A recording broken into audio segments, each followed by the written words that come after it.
Čim se proljetno sunce pojavi i malo ugrije zemlju, javlja se želja za sadnju na otvorenom.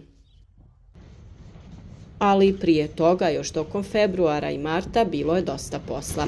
Sijalo se razno povrće koje se uzgaja kao rasad. Kada je riječ o povrću, može se reći da postoje 3 važnija roka sjetve ili sadnje. To su rana proljetna, postrna i jesenja sjetva ili sadnja povrća. Ako ste redovno pratili naše video savjete, onda ste još tokom januara napravili plan šta ćete i kada sijati na otvorenom, koje povrće i u koje vrijeme ćete sijati u kontejnere za rasad. Ali ono što trebate znati da ni za rasad svo povrće se ne sije istovremeno. Prvo se sije ono koje će se uzgajati u plastenicima, pa zatim biljke koje će se rasađivati na otvoreno u bašti. O toj temi smo također dali detaljne smjernice kada je za to bilo vrijeme. A sada je krajnje vrijeme da ukoliko niste, posijete presadnice poput paprika, paradajza, patliđana i sličnih za sadnju na otvorenom.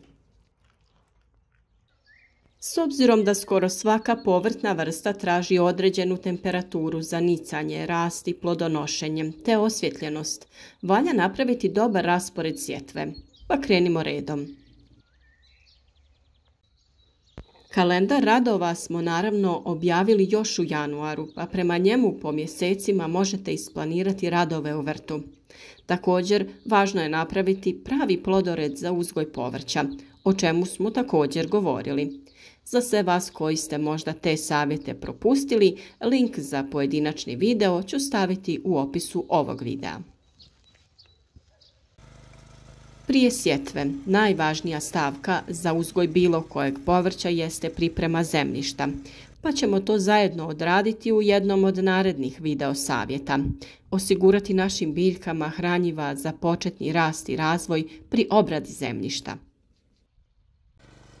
Tlo treba biti rahlo, obogaćeno hranjivima, obrađeno do prave dubine kako bi biljke imale što bolje uslove za kvalitetno plodonošenje. Povrće se može sijati u redove i u kućice, ovisno od vrste. Sjetva u redove je najbolja. Ovakvom sjetvom obezbjeđuje se ravnomjeran raspored biljaka na parceli.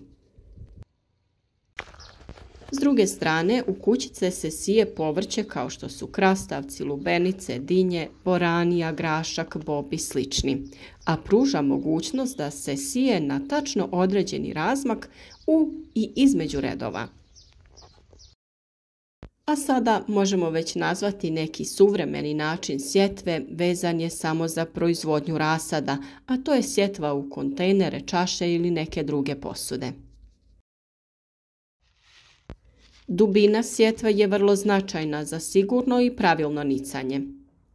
Dublje posijano sjeme teže niče, a suviše plitko često propada jer ne klija ili se klica osuši. Za svaku vrstu povrća postoji optimalna dubina sjetve i ona se utvrđuje na osnovu snage klice i osobina zemljišta. Ukoliko je sjeme sitnije i klica nježnija, toliko se mora pliće sijati i obrnuto naravno. Samo sjeme može vam dati neku ideju na koju dubinu trebate da ga posijete, tako što ćete njegovu veličinu pomnožiti sa 3 i tim odrediti dubinu.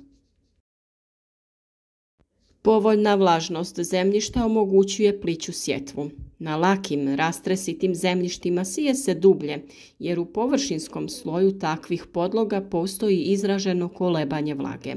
Osim toga, na lakom zemljištu klica pruža manji otpor pri nicanju. Vrijeme sjetve povrća zavisi od vrste, klimatskih uslova, rokova dospijevanja i namjene uroda. U zavisnosti sjetve u nastavku ćemo spomenuti određene rokove. Proljetna sjetva ili sadnja povrća je prvi rok. Počinje rano u proljeće sjetvom biljaka otpornih na hladnoću, kao što su mrkva, peršun, luk, grašak, a završava se sjetvom vrsta koje su osjetljive na hladnoću, poput krastavca, dinja, lubenica, boranije i tikvica. Za ranu proljetnu proizvodnju povrće se sije od sredine februara, ako će se uzgajati u grijanim plastenicima, a početkom marta za negrijane plastenike, te sredinom ovog mjeseca za uzgoj na otvorenom. Sljedeći rok je ljetna sjetva i sadnja povrća. Najčešće se zove postrna sjetva i obavlja se tokom ljetnih mjeseci nakon što se obavi berba ranih kultura. Najvažnija karakteristika ove sjetve ogleda se u tome što je usko povezana sa mogućnostima navodnjavanja. U našem podneblju ova sjetva praktično nije moguća ako se usjev ne može navodnjavati. U tom periodu siju se kornišoni, rasađuju kupusnjače, sije boranija i mrkva, biljne vrste čija vegetacija završava do kraja oktobra. A tu je i rok jesenje sjetve i sadnje povrća. Kako joj i samo ime kaže, radi se u jesenjim mjesecima, septembru i oktobru, a rijetko u novembru. U ovom roku sije se povrće otporno na niske temperature koje za berbu prispijeva u rano proljeće sljedeće godine. Za jesensko-zimsku proizvodnju pripreme počinju krajem augusta i početkom septembra, tako što se na otvorenom sije zelena salata, crveni luk, rotkvice koji stižu za rasađivanje u novembru kada se sije špinat i blitva u plasteniku. Prethodno je potrebno iz plastenika ukloniti sve ostatke biljaka koje smo tu uzgajali. Zatim se zemljište obradi, unesu se hranjiva i kada za to dođe vrijeme, biljke se rasađuju, a špinat i blitva posiju. Ove biljne vrste stižu za upotrebu od januara do marta, kada je najveći nedostatak svježeg povrća, a tada je i najveći financijski efekat. Također postoji predzimska sjetva i sadnja povrća. Ona pada u jesen, neposredno pred prve mrazeve. U ovom roku sjetve sjeme ne treba da nikne sve do proljeća, jer bi niknule biljke izmrznule. U ovom roku siju se peršun, mrkva, luk i grašak. Količina sjemena u predzimskoj sjetvi treba da je za oko 30% veća u usporedbi sa sjetvom u ranijim rokovima, jer jedan dio sjemena i klica ugine u toku zime. A kako bi vi u ovom periodu što bolje krenuli sa uzgojem, reći ćemo koji su rokovi sjetve u ova 2 mjeseca, krajem marta, početkom aprila.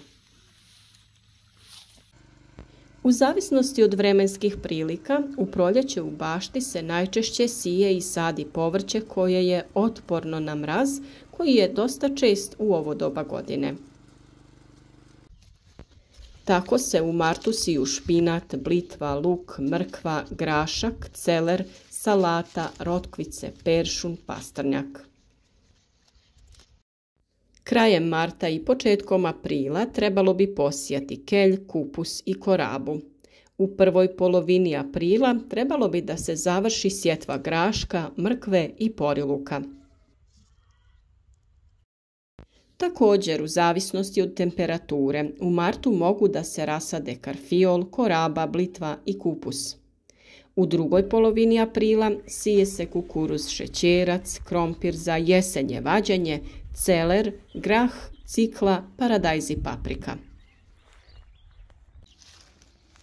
Krajem aprila mogu se posijati lubenice, dinje, krastavci i boranija, ali treba biti oprezan zbog mogućih kasnih mrazeva, pa ukoliko je potrebno, to izniklo povrće zaštitite od hladnoće pokrivanjem agrotekstilom, nekim folijama, lišćem ili slamom.